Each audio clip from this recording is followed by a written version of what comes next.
चौधरी साहब का पूरा जीवन किसान और ग्रामीण को समर्पित रहा। उनका अटूट संकल्प ग्रामीण उत्थान और 1939 में पहली बार देश में, जब देश गुलामी में था, आजाद नहीं हुआ था, चौधरी साहब ने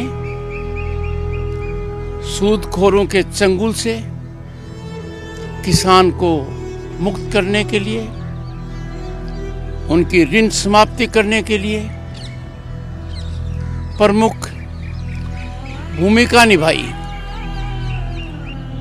उसके बाद 52 में उत्तर प्रदेश के कृषि मंत्री के रूप में चौधरी चरण सिंह जी ने जमीन संबंधी क्रांतिकारी बदलाव में भारी योगदान दिया। जमींदारी उन्मूलन उस समय की ज्वलंत समस्या थी।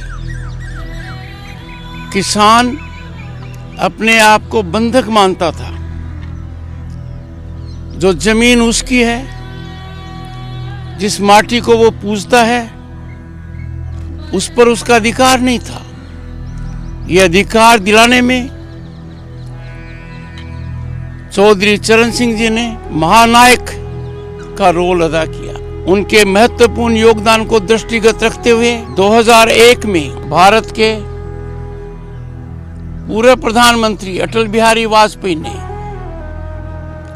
दूरदर्शिता का परिचय देते हुए और देश के 5वें प्रधानमंत्री चौधरी चरण सिंह का सम्मान करते हुए 23 दिसंबर को, जो उनकी जन्म जयंती है, को किसान दिवस के रूप में मनाने का फैसला किया। 2002 से लगातार राष्ट्रीय किसान दिवस के रूप में उनकी जन्म जयंती मनाई जा रही है 23 दिसंबर को। आवश्यकता है आज के दिन कि किसान उद्यमी बने, और इसीलिए मैंने कहा है कि देश को आर्थिक रूप से बहुत बड़ी छलांग लगाने के लिए यह अहम है, अति आवश्यक है कि एक लंबी फौज किसान उद्यमियों की देश में नजर आए। और इन सब के लिए प्रेरणा के स्रोत भारत के 5वें प्रधानमंत्री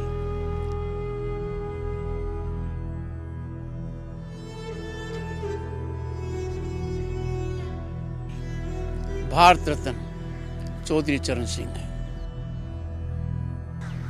मुझे भारी प्रसन्नता है कि कुछ माह पहले जब मैंने मुंबई में Indian council of agriculture research के कार्यक्रम में सरकार से विशेष अनुरोध किया था, पुरजोर अनुरोध किया था कि किसान के साथ संवाद हो, मुझे भारी प्रसन्नता है कि कृषि मंत्री श्री शिवराज चौहान ने इस बारे में बहुत बड़ी पहल की है, इसको नया आयाम दिया है।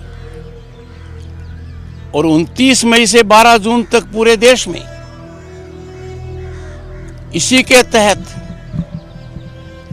Indian council of agriculture research के वैज्ञानिक गांव में जाएंगे, किसान से संपर्क करेंगे, किसान के बदलाव की ओर पूरा ध्यान देंगे।